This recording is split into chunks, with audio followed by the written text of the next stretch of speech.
This is the Art of Lowriding. A true automotive enthusiast has a passion for their dream car and strives to create their own vision of what that car should be, with each vehicle owner being the artist and their car is a canvas, creating automotive art and their dream ride.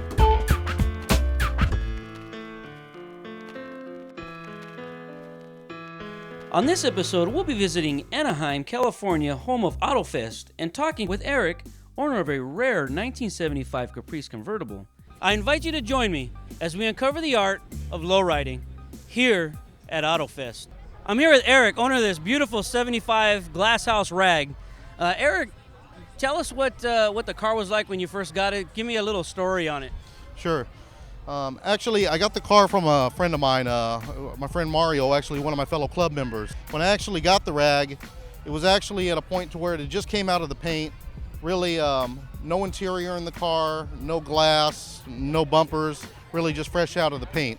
Now, you're saying the car was at the paint shop. When he got the car, what kind of shape was it in? I can tell you, it needed a lot of work to it. It was 100% original, needed a full restore really at that point. It's definitely came a long way. Main color on it is actually House of Colors Straddle Blue, which is a VC04 with an Oriental Blue candy. And it's got marbleizing on it? Has marbleizing. It actually has a lot of flake on it that was provided by Sparkle Effects, Mark from Sparkle Effects. Actually, the graphics and paint were actually done by DreamWorks Customs in Montclair, California. By Chino and Liz over there, done a great job on the vehicle. Did they shoot the belly, the frame, and the firewall and all that too? The firewall, yes, they did. As far as the frame of the vehicle, that was actually done as we kind of call backyard. That was actually done right in my own garage there, where actually I did a lot of the prep work myself. Really cleaned up the entire frame, spent about 2 days in preparation for the underbelly of the vehicle.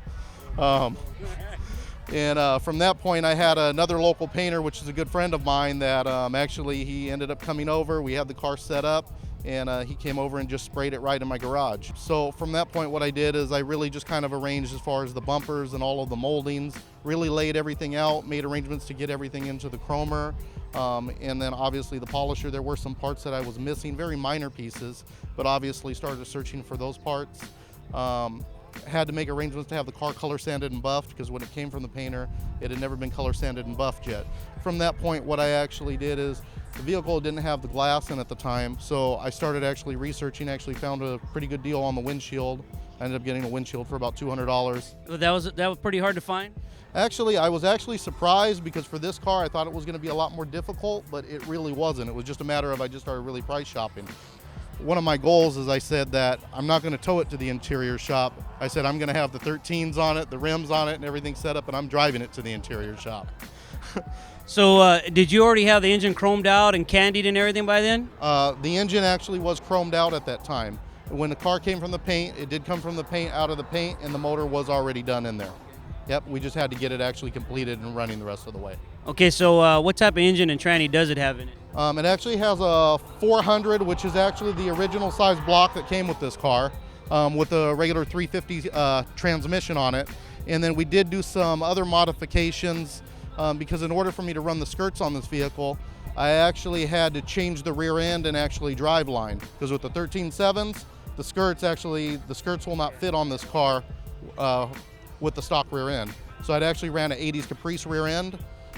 Big Rich from Majestics with central drive line actually made me the drive line for this vehicle with a slip yoke on it. Okay, so now you're going to the upholstery after that? Oh yeah, got it into the upholstery. Joe with California Auto Upholstery is actually the one that did the upholstery.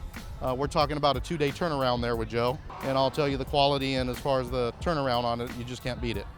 And so what consists of the upholstery? What type of material? So really most of the interior is just different types of different textures of vinyl that are on it, with probably about 4 different types of blues. And I see double stitching and everything, and it looks pretty nice, all combination together. Yeah, definitely double stitching, and along with obviously the molded painted dash. Oh, nice, very nice. You put a stereo system in it? Yeah. Actually, I have a Pioneer single DIN unit with a Pioneer digital sound processor with Soundstream amps and Soundstream component sets. What type of setup you got in it? The setup, I actually have 2 Hoppos pumps with 3 squares, 1 8.0 to the front, and then 2 square California dumps to the rear. Tell us about your wheels. The wheels are actually 13.7 Galaxy wire wheels that are actually candy blue powder coat. Custom made wheel with the Zenith knockoffs on them. Tell me about all the chrome and dress-up stuff that you have in the engine. Okay. Currently, right now, we got a Edelbrock Enduro-Shine intake with an Edelbrock Enduro-Shine carburetor that was actually purchased from J&M Speed, along with the Edelbrock Enduro-Shine carbon intake. We actually have the headers and several parts that were actually from CFR in Ontario, California, high performance shop.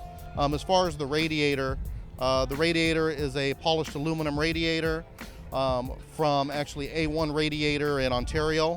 Eric, thank you for showing us your ride. It's beautiful. No problem, Danny. Eric's ride is another great example of today's lowrider. Thank you for watching. I hope you enjoyed the show, and I look forward to seeing you next time as we uncover the art of lowriding. For over a year now, we have been submitting our shows to TV networks with no luck. They feel that lowriding is not a big enough market for television. Help us show them how big the lowriding community really is. Please like, subscribe, and share our videos with everyone you know, and like us on Facebook.